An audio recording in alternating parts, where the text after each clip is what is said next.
Assalamualaikum warahmatullahi wabarakatuh. Innal hamdalillah nahmaduhu wa nasta'inuhu wa nastaghfiruh wa na'udzu billahi min shururi anfusina wa min sayyiati a'malina. May yahdihillahu fala mudilla lahu wa may yudlilhu fala hadiya lahu. Asyhadu an la ilaha illallah wahdahu la syarika lahu wa asyhadu anna sayyidana wa nabiyyana Muhammadan 'abduhu wa rasuluh. Allahumma salli wa sallim wa barik ala sayyidina Muhammad wa ala alihi wa ashabihi ajma'in. Subhanaka la ilma lana illa ma 'allamtana innaka antal alimul hakim. Rabbi shrah li sadri wa yassir li amri wahlul 'uqdatam min lisani yafqahu qawli. Allahumma la sahla illa ma ja'altahu sahla wa anta taj'al hazna was-sa'ba idza syi'ta sahla. Wala hawla wala quwwata illa billahil aliyyil azim. Amma ba'd. Hadirin jemaah yang dirahmati Allah, alhamdulillah pada malam ni kita dapat bertemu. Tuan-tuan mau sihat no? Alhamdulillah. Tak kena banjir. Kita doalah tuan-tuan pada saudara Islam kita yang kena banjir. Saya tengok agak dahsyat agaklah tuan-tuan. Tapi kalau tuan-tuan ingat pada tahun 1971 lebih besar lagi. 1971 kan, itu banjir yang paling besar lah. Sebab masa banjir baru ni Merbau Sempak tak tenggelam. Di tempat mak mentua saya lah, tak tenggelam. Tapi pada tahun 1971 Merbau Sempak pun tenggelam. Dia lagi dalam lagi. Jadi tak apalah tuan, kita doa lah saudara Islam kita yang diuji. Dan saya tengok ujian dia berat lah tuan-tuan, sebab kerugian dia besar. Besarnya sebab pertama kereta tuan-tuan. Kereta ni dia ada insurans banjir. Bukan semua orang ambil. Dia ada insurans banjir kan. Kalau orang insurans dia mungkin ambil. Kalau orang tempat biasa banjir dia ambil. Tapi kalau orang tak ambil macam mana tuan-tuan? Kita ambil insurans banjir tuan-tuan. Jadi Allah, kesian lah tuan-tuan. Macam mana kereta yang total loss kan. Total loss saya ingat banyak tuan-tuan. Total loss. Total loss ni kalau bingkai apa yang kat tingkap tu kan, bingkai kereta tu bengkok tu total loss lah. Sebab bahaya tu yang kat tingkap tu kan, bingkai tu. Kalau yang tu dah bengkok, dia tak boleh pakai dah. Kalau kita pakai dia accident, nanti dia remuk habis bingkai tu. Jadi siapa yang patah bingkai dia tu, sama ada yang depan ataupun belakang, total loss lah. Jadi bagaimana dia pun nak claim, saya tak tahu lah tuan-tuan. Itu yang pertama. Yang kedua saya tengok rumah tuan-tuan, banyak yang habis tuan-tuan. Banyak tuan-tuan rumah air bawa habis langsung. Jadi rumah pula rumah papan. Rumah papan kalau nak buat lagi mahal pada rumah batu tuan-tuan. Sekarang ni lah rumah papan mahal, kayu mahal. Sekali mai banjir bukan dengan rumah, ada berapa saya tengok yang tinggal tangga ya tuan-tuan, habis air bawa. Jadi kerugian dia saya anggar tuan-tuan. Kalau rumah mana nak dapat insurans ni tuan-tuan. Kerugian tu mungkin ratus ribu lah. Ratus ribu lah. Jadi Allah Ta'ala uji. Mudah-mudahan Allah Ta'ala berikan mereka kesabaran lah tuan-tuan dengan musibah yang dipertimpa tuan-tuan. Adapun kita tuan-tuan yang tak kena tu, saya dah sebut kat tuan-tuan dah, kita ungkap doa supaya kita selamat daripada musibah yang sama kan. Kita sebut alhamdulillahilladzi afani mimma btalahum bihi wa faddalani ala katsirin mimman khalaqa tafdila. Sebut dalam hadis Nabi, siapa yang tengok satu musibah baca doa macam ni, insya-Allah musibah yang sama tak timpa kita. Nah, ini kita saya sebut dah pada pelajaran yang lepas. Baik, jadi tuan-tuan kita tengok malam ni tuan-tuan, kita sambung masih lagi di perang Badar. Kita berhenti di mana?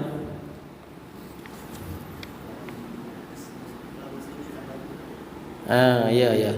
Jadi tuan-tuan, kita dah sebut sebelum ni dah mula nak pergi, nak jadi perang dah. Jadi kita dah sebut sebelum ni nak jadi perang Badar. Maka keluar dah tentera nak tahan kafilah dagang Abu Sufyan. Tiba-tiba Abu Sufyan lepas. Macam mana buat Abu Sufyan lepas? Sebab ketika mana Abu Sufyan nak sampai di Badar tu, dia guna jalan yang biasa dilalui oleh ramai orang, jalan standard lah, jalan biasa. Jadi dia Abu Sufyan ni pandai. Dia duduk tanya-tanya orang, tanya tentang tentera Madinah. Dia duduk tanya, di mana tentera Madinah? Sebab dia tahu ada tentera daripada Madinah keluar nak tahan kafilah dagang yang ada 50,000 dinar ni, 5,000 dinar. Baik, jadi tuan-tuan, ketika ni lah apa, dia tanya, dia jumpa seorang lelaki. Lelaki ni nama dia Majdi bin Amr. Jadi Majdi bin Amr ni, Abu Sufyan tanya dia, tahu tak tentang tentera daripada Madinah? Tahu tak tentera daripada Madinah? Jadi kata Majdi bin Amr ni dekat dengan Badar lah. Dia kata selama aku duduk kat sini tak ada orang yang pelik lah, nampak macam pada Madinah, kecuali ada 2 orang tadi ada 2 orang ambil ayam. Jadi Abu Sufyan pun cari yang 2 orang tu. 2 orang ni sahabat Nabi ya. Dia pergi mengendak. Dia tengok dekat 2 orang ni. Dia tak tanya, dia tengok ni guna ilmu peperangan tuan-tuan. Abu Sufyan tengok 2 orang lelaki ni, dia nampak di baju mereka ada kesan biji-bijian. Dan dia kenal, ini bijian makanan penduduk, makanan haiwan penduduk Madinah. Dia tengok yang tu ya. Dia jalan, dia tengok kat baju ni ada sikit.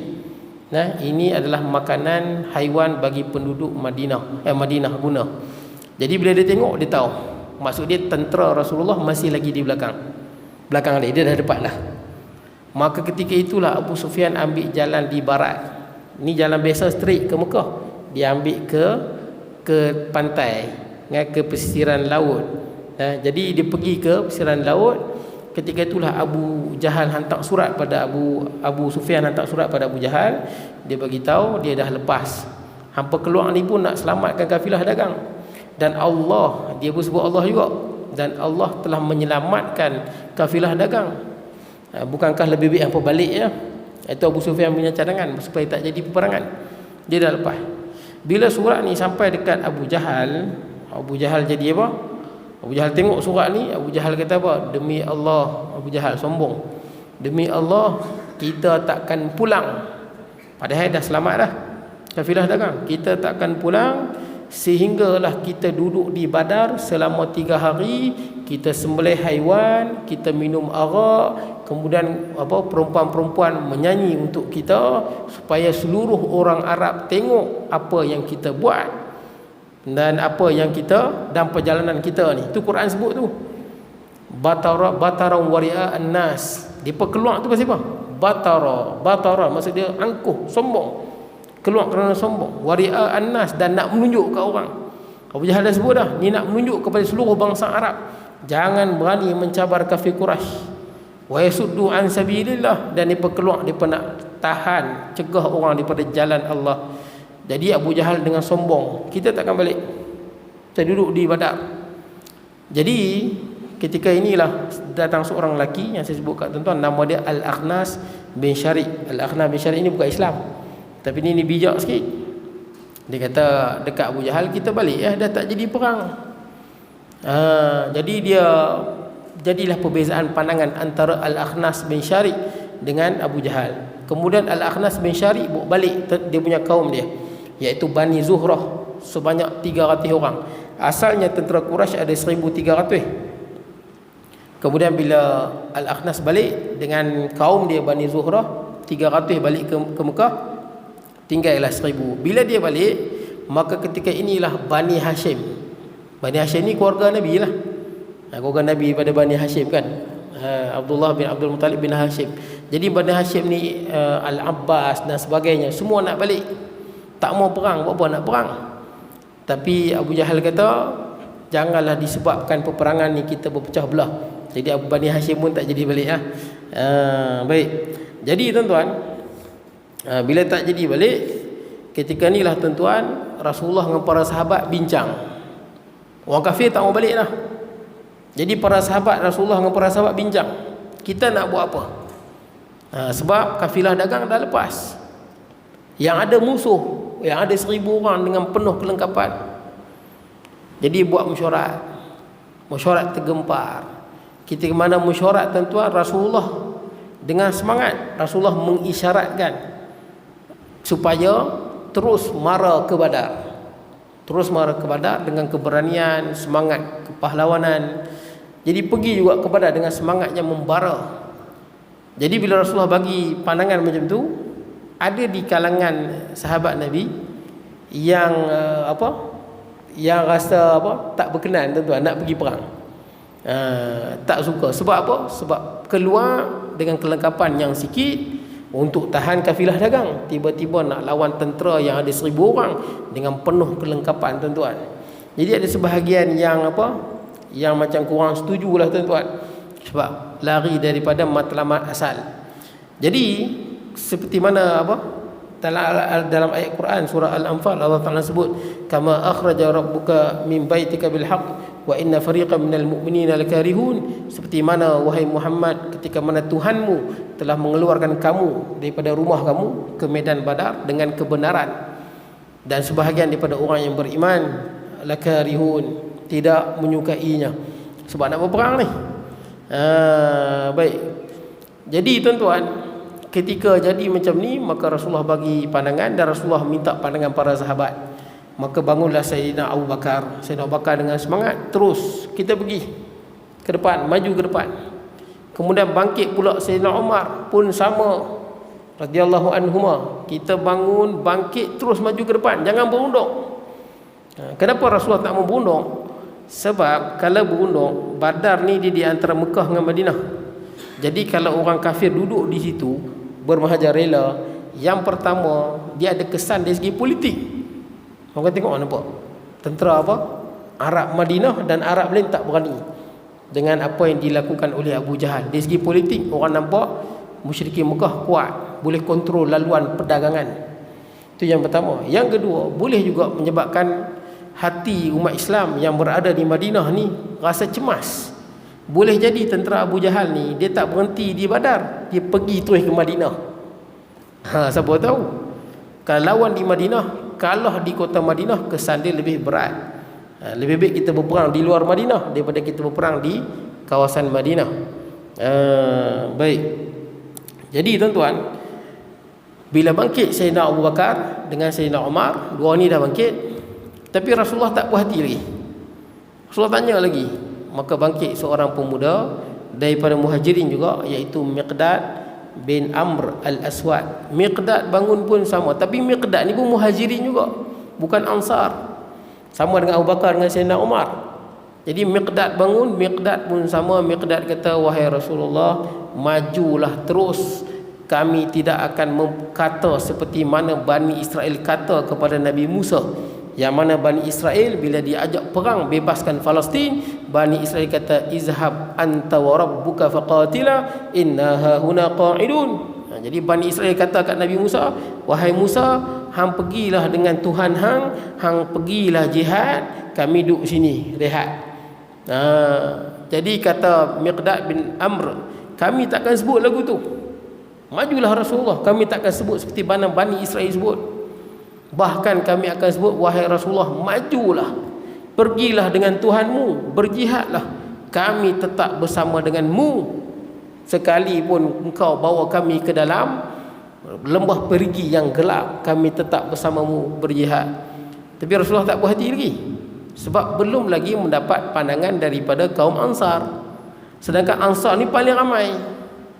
Dan malah dalam perjanjian Aqabah 1 dengan 2 tu, tak ada sebut orang Ansar mesti mempertahankan Nabi di luar Madinah, tak ada. Yang ada dalam perjanjian Aqabah, orang Ansar mesti mempertahankan Nabi SAW di dalam kota Madinah. Sekarang ni orang Ansar ramai.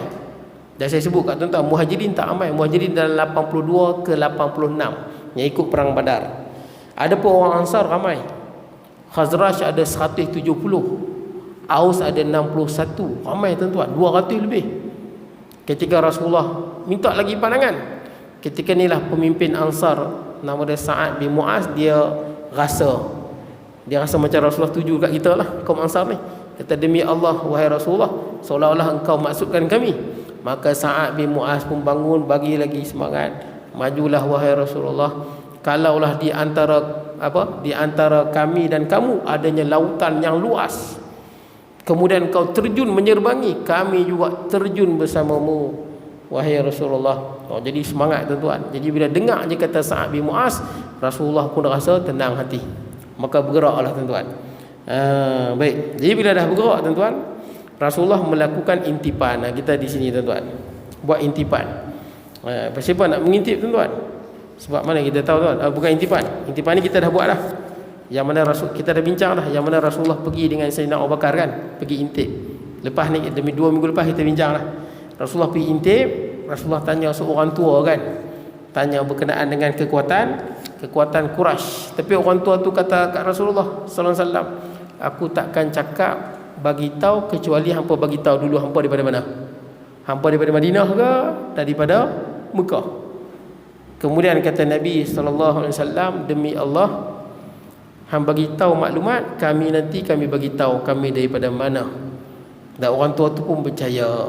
Pasti pun orang tua tu percaya sebab saya sebut kat tuan-tuan dah, budaya Arab ni pegang pada janji. Itu budaya Arab yang baik, pegang dia kalau janji ni dia tak tipu lah. Sama juga menghormati tetamu dan sebagainya. Jadi orang tua tu bagi tahu, dia bagi tahu tentang maklumat tentera Quraisy. Kemudian dah dia bagi tahu tentang maklumat tentera Quraisy, orang tu tanya pula pada Rasulullah sallam, hampa ni daripada mana? Belah Quraisy ke belah Madinah? Kata Rasulullah sallam, minal ma', kami daripada air. Jadi Rasulullah pun pergi dengan Sayyidina Abu Bakar. Minal ma' ni terkejut lelaki ni.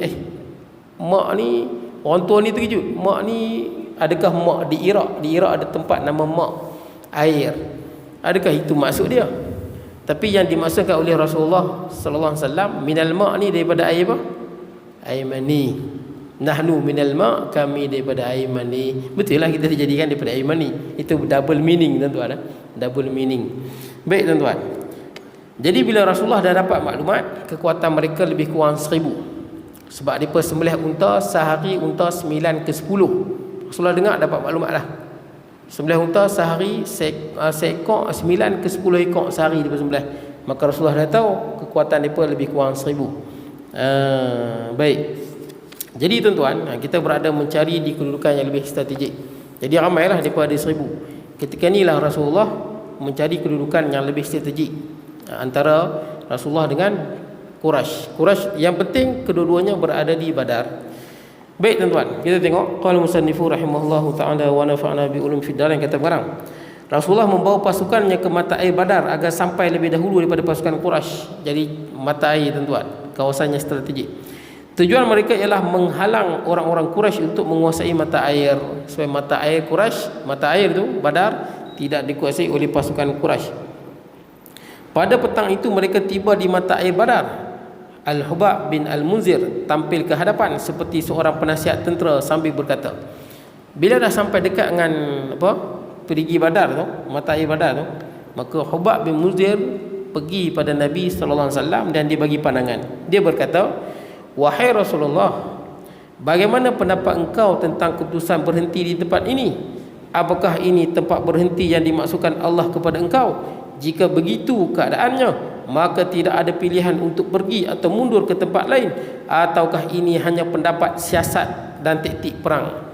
Jadi Hubab bin Munzir ni, dia nampak ada tempatnya lebih sesuai, tapi beradab dia dengan Rasulullah SAW. Dia tanya dulu, Rasulullah berhenti di sini ni, kita buat camp di sini ni, bertahan di sini ni, ini adalah perintah daripada Allah ataupun ini pendapat Nabi SAW? Dia tanya dulu.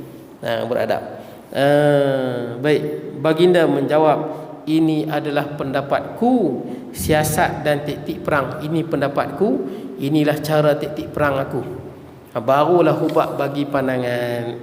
Dia berkata, wahai Rasulullah, pada pendapatku berhenti di tempat ini tidak begitu sesuai. Pindahkanlah orang-orang ke tempat yang lebih dekat dengan mata air daripada mereka.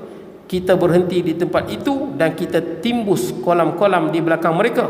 Kemudian kita buat kolam yang akan kita isi dengan air hingga penuh. Setelah habis berperang kita boleh minum dan mereka tidak boleh. Ini pendapat Hubab bin Munzir tuan-tuan. Tuan-tuan nampak, Rasulullah bagi pandangan dan sahabat bagi pandangan yang lain. Tapi sahabat tengok dulu, ini wahyu ataupun pendapat Rasulullah sebagai manusia tuan-tuan.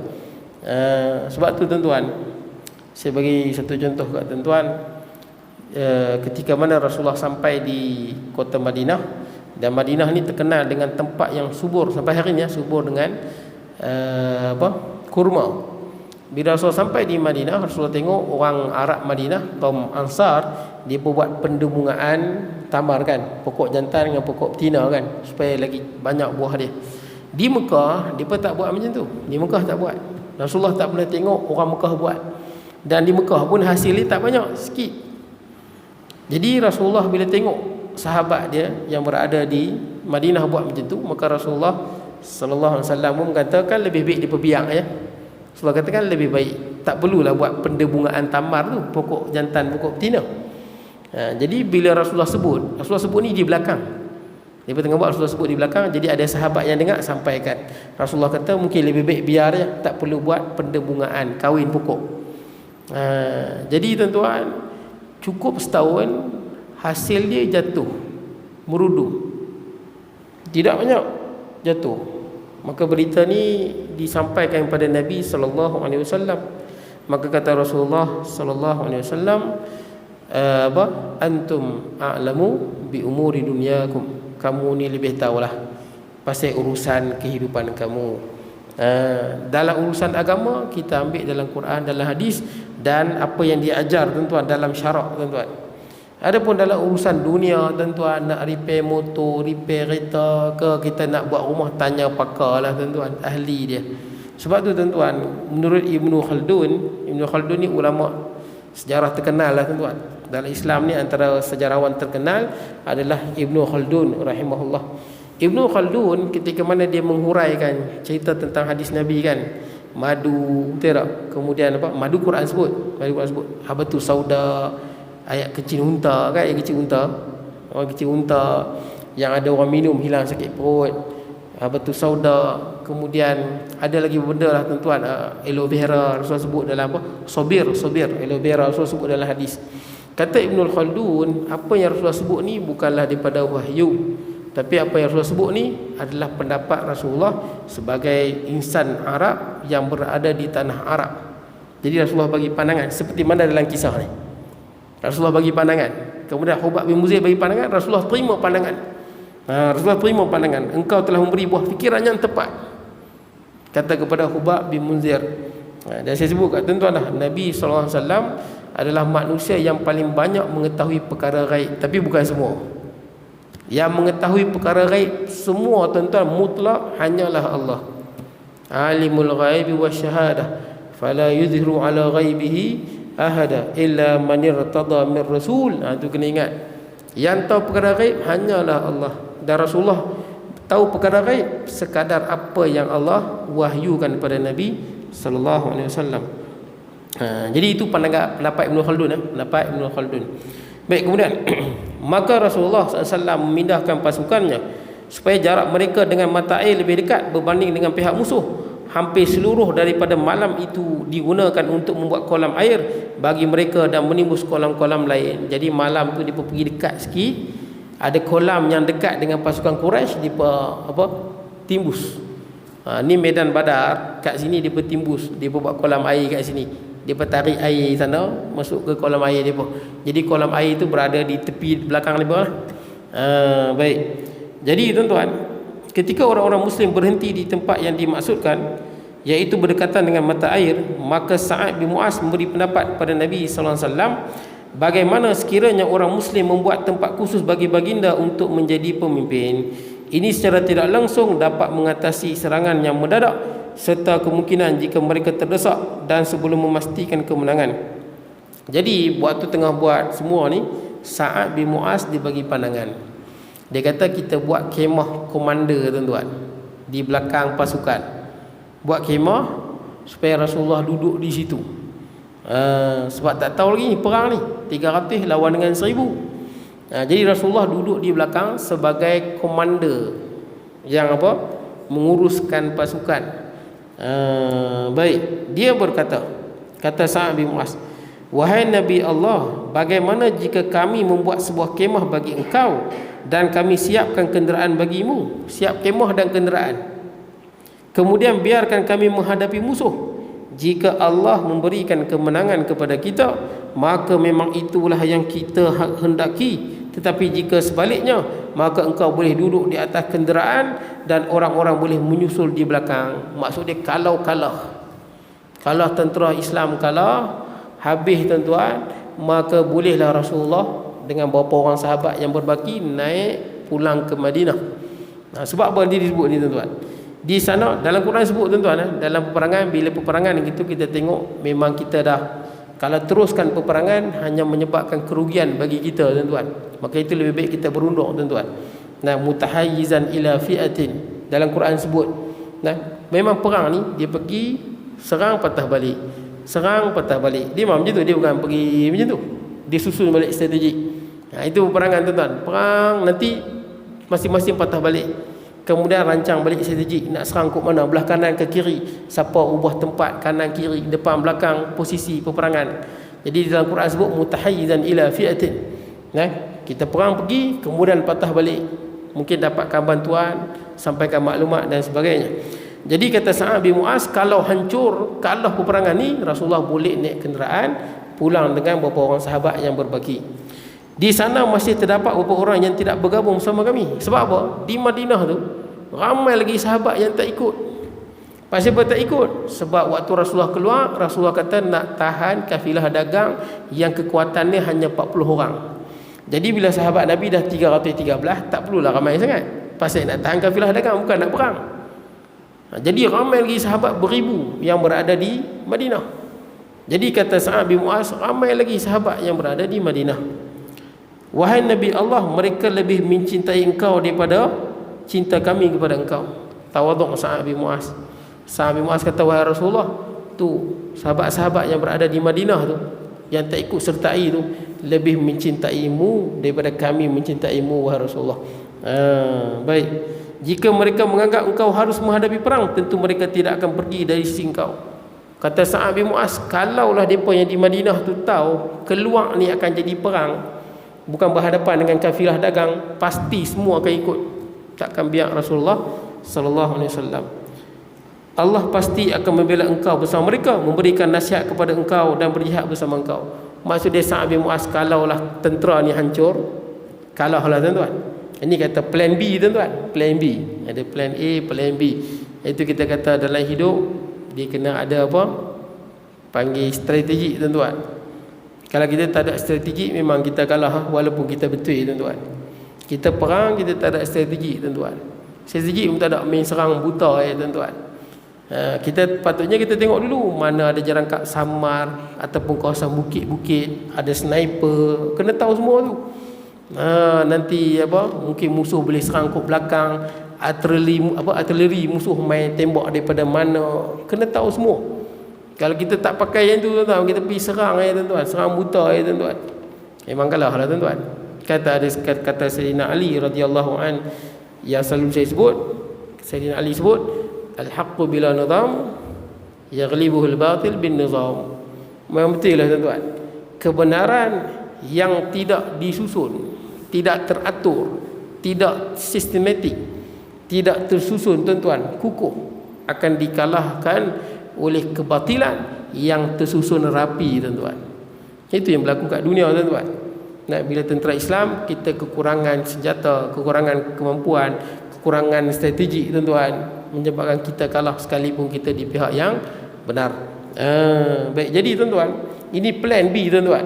Kalau ditakdirkan, tak tahu menang kalah ni, ditakdirkan kalah, Rasulullah boleh pulang bersama dengan sahabat yang berbaki, duduk dengan sahabat yang ada di Madinah. Rasulullah boleh nasihat mereka, berjuang bersama mereka. Baik, apa kata Nabi? Kata Nabi SAW, Rasulullah memohon dan berdoa untuk kebaikan bagi Sa'ad. Jadi Rasulullah dengar ni, terharulah Rasulullah, dan Rasulullah doa kebaikan bagi Sa'ad bin Mu'az. Kemudian orang-orang Muslim membuat sebuah kemah di tempat yang tinggi, di sebelah timur laut dari medan perang. Tempat tinggi di belakang. Ada beberapa pemuda Ansar telah dipilih untuk menyertai Sa'ad bin Mu'az berjaga-jaga di sekitar Rasulullah. Jadi ada pula yang kawal tuan-tuan di sekeliling kemah tu. Sebab tu tuan-tuan, bila orientalis timbulkan persoalan, Nabi SAW, adakah dia pahlawan yang hebat? Sebab dalam hidup Rasulullah hanya bunuh seorang saja. Seorang saja, iaitu Ubay bin Khalaf kan. Ubay bin Khalaf. Yang Rasulullah bunuh seorang, Ubay bin Khalaf. Seorang lagi Umayyah bin Khalaf. Umayyah pun mati juga. Umayyah bin Khalaf mati, dia baik dengan Sayyidina Osman. Umayyah bin Khalaf ni yang siksa Bilal. Umayyah bin Khalaf dengan Ubay bin Khalaf ni adik-beradik lah. Jadi Umayyah bin Khalaf waktu perang Badar ni, Ubay bin Khalaf, Rasulullah baling tombak. Sebab Rasulullah kata ke Ubay bin Khalaf, demi Allah aku akan bunuh kamu waktu duduk di Mekah. Rasulullah sebut kata ke Ubay bin Khalaf, demi Allah aku akan bunuh kamu. Sebab tu Ubay bin Khalaf ni dia cukup takut nak pergi perang Badar, takut. Sebab dia tahu kalau Nabi sebut mesti jadi. Nabi sebut mesti jadi. Walaupun dia bukan Islam, tapi takut tu ada, tuan-tuan. Dia yakin. Sebab tu waktu nak pergi Badar tu dia bawa apa? Kenderaan yang paling laju. Dia unta yang paling laju, dia boleh lari. Maksud dia kalau nampak kalau agak nak kalah boleh lari. Tapi dalam perang Badar tu Rasulullah nampak dia, dan Rasulullah baling apa? Baling tombak kan. Baling tombak kena kat dia sikitnya. Dia mati waktu dalam perjalanan balik tu. Umayyah bin Khalaf, adik-beradik dia juga, dia mati waktu jadi tawanan. Masa jadi tawanan tu Umayyah bin Khalaf dia jalan dengan anak dia. Anak dia nama Ali. Anak Umayyah bin Khalaf. Jadi waktu dah kalah ni, perang Badar ni dah kalah, Umayyah bin Khalaf dia pegang tangan anak dia. Anak dia ni bukanlah kecil, tuan-tuan, besar jugalah. Dalam belasan tahun pegang tangan anak dia, dan dia telah ditawan oleh Sayyidina Osman bin Affan.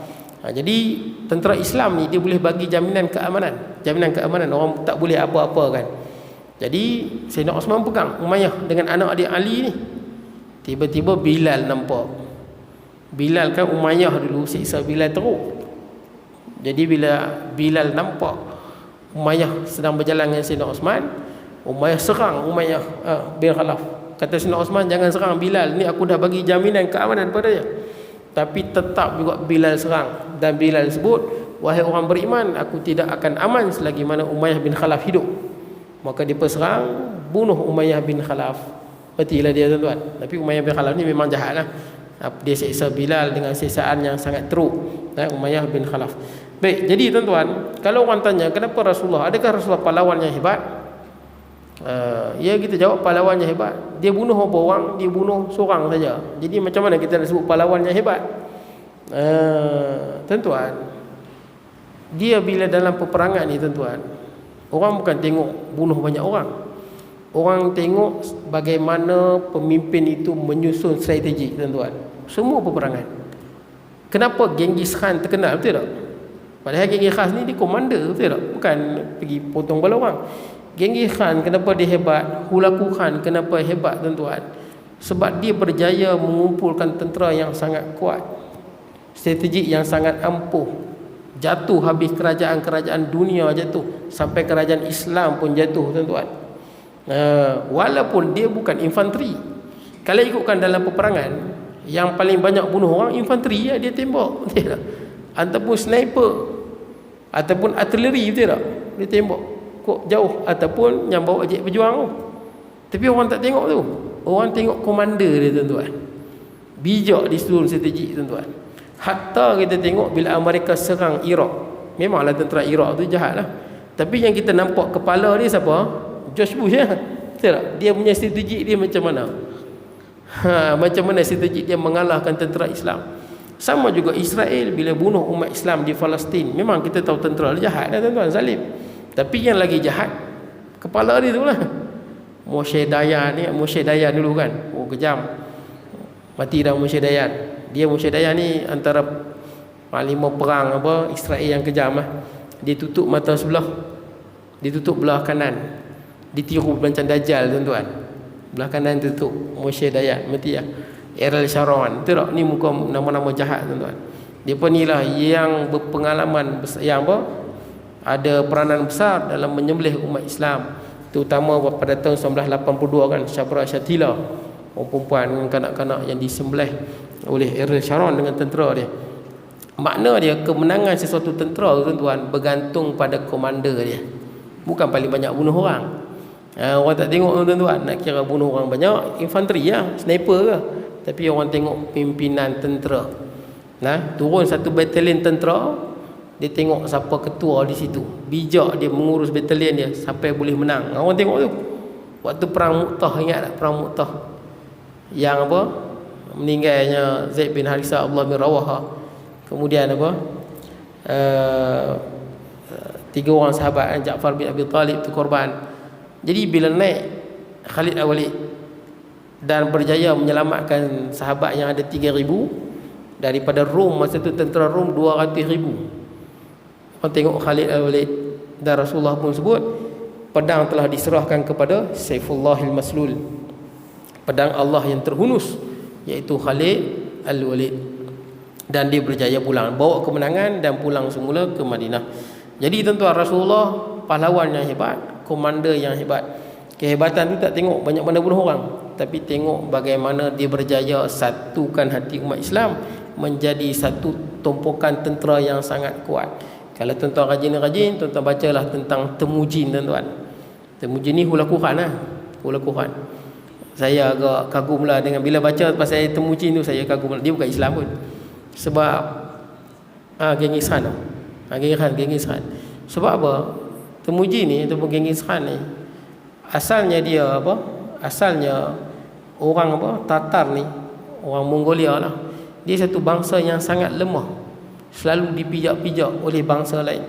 Tapi dia boleh satukan. Pertama jadi perang saudara. Dia kalahkan satu pihak, dia satukan seluruh Mongolia, satukan. Kemudian dilatih dengan latihan yang sangat hebat.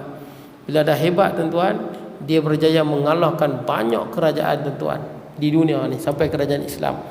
Bayangkan daripada sebuah negara yang kita kata yang nomad lah, bergerak ke sana sini, tidak ada ketamadunan, boleh menjatuhkan kerajaan-kerajaan besar kerana kebijaksanaan Temujin ni, tuan-tuan. Padahal dia waktu kecil pun, tuan-tuan, hampir nak kena hukum mati dia waktu kecil tu. Pernah ditangkap, tapi dia berjaya satukan nation dia. Hebat, tuan-tuan. Itu orang tengok dia, kehebatan dia menyatu padukan umat Islam. Hatta dalam Islam pun ada satu tokoh lebih zalim lah, tuan-tuan, kejam lah. Hajjaj bin Yusuf As-Saqafi. Hajjaj, Rasulullah sebutlah akan keluar daripada Saqif ni, Bani Saqif. Bani Saqif ni yang berada di Taif tu. Seorang ni pembohong. Seorang lagi Safah, penumpah darah. Pembohong ni siapa? Pembohong ni yang mengaku jadi Rasul tu, saya lupa nama dia. Dia mengaku jadi Ubaidullah. Ubaid bin apa? Dialah yang menuntut bela kematian Sayyidina Husain, menuntut bela. Tapi dia mengaku jadi Nabi pula, tuan. Mengaku jadi Nabi. Mukhtar bin Ubaid nama dia. Mukhtar bin Ubaid As-Saqafi. Yang ni dia asalnya baik, kita panjanglah, tuan, tapi ringkasnya, tuan-tuan, dia berjaya menuntut bela. Dia bunuh semua yang pembunuh Sayyidina Husain. Mukhtar bin Ubaid As-Saqafi tuntut bela. Tapi akhir hayatnya dia mengaku jadi Nabi ya. Jadi Nabi, jadi Rasul. Kemudian tentera dia dikalahkan oleh tentera Abdullah bin Zubair. Asalnya dia dengan Abdullah bin Zubair sekali, bersama menuntut bela darah Sayyidina Husain. Kemudian jadi perbezaan pendapat dan dia dikalahkanlah, mati waktu bertempur dengan tentera Abdullah bin Zubair. Tak apalah, tuan-tuan. Jadi Mukhtar bin Ubaid As-Saqafi ni, dia adalah pembohong daripada Bani Saqif, sebab ngaku jadi Nabi. Seorang lagi Nabi sebut daripada Bani Saqif yang duduk Taif ni, Safah, yang ni kejam, bunuh orang puluh ribu, mungkin ratus ribu, tuan-tuan. Kejam. Siapa dia? Hajjaj, tuan-tuan. Kejam. Saya sebut, tuan-tuan, kejam, tapi dia ada baik dia. Macam Mukhtar bin Abi Ubaid, dia ada sudut baik dia tu, pasal dia membela kematian Sayyidina Husain. Bagus sudut tu. Tapi sudut dia merepek tu tak boleh buat bincang lah, tuan-tuan. Mengaku jadi Nabi, mendapat wahyu. Yang Hajjaj ni, tuan-tuan, memang kejam lah, tuan-tuan. Hajjaj ni, dia bunuh sampai Abdullah bin Zubair yang saya sebut tadi tu, Hajjaj bunuh. Waktu Hajjaj datang ni, tuan-tuan, Hajjaj tengok negara Islam terpecah. Di Hijaz, Mekah, Madinah, Abdullah bin Zubair, tuan-tuan. Kemudian di Mekah, di Iraq ada Mukhtar bin Ubaid As-Saqafi. Pecah, tuan-tuan, negara Islam duduk berperang. Naik Hajjaj, masa Hajjaj naik, tuan-tuan, kerajaan Bani Umayyah sikit je, tak besar pun, tuan-tuan, kecil je banding dengan kerajaan Abdullah bin Zubair. Sebab orang tak mau terima kan kerajaan Bani Umayyah masa tu. Jadi, tuan-tuan, banyak orang hormat pada Abdullah bin Zubair. Bila naik Hajjaj, tuan-tuan, Hajjaj ni memang kejam. Dia mengalahkan semua pemberontakan, tuan-tuan, semua dia kalahkan. Dan dia bunuh. Biasanya dia bunuh semua, yang merontak tu dia bunuh semua. Hajat. Jadi tuan-tuan, sampai Abdullah bin Zubair. Abdullah bin Zubair ni antara sahabat Nabi yang alim lah tuan-tuan. Anak Abdullah bin Zubair alim tuan-tuan. Abdullah bin Zubair ni cucu pada Sayyidina Abu Bakar. Mak dia Asma binti Abu Bakar. Mak dia Asma binti Abu Bakar. Ayah dia Zubair bin Awam. Zubair bin Awam sepupu Rasulullah sallallahu alaihi wasallam. Dia anak Zubair bin Awam. Mak dia anak Sayyidina Abu Bakar. Tentera dia asal kuat. Datang hajat sapu bersih. Sampailah hajat bunuh dia di Kaabah. Kaabah tu hajat bunuh Abdullah bin Zubair. Ni alim besar ni. Dah bunuh, potong kepala Abdullah bin Zubair. Abdullah bin Zubair ni bukan sekadar alim besar. Malah dia ni antara orang yang sangat banyak ilmu. Potong kepala dia, pacak dekat Kaabah. Cak kepala Abdullah bin Zubair.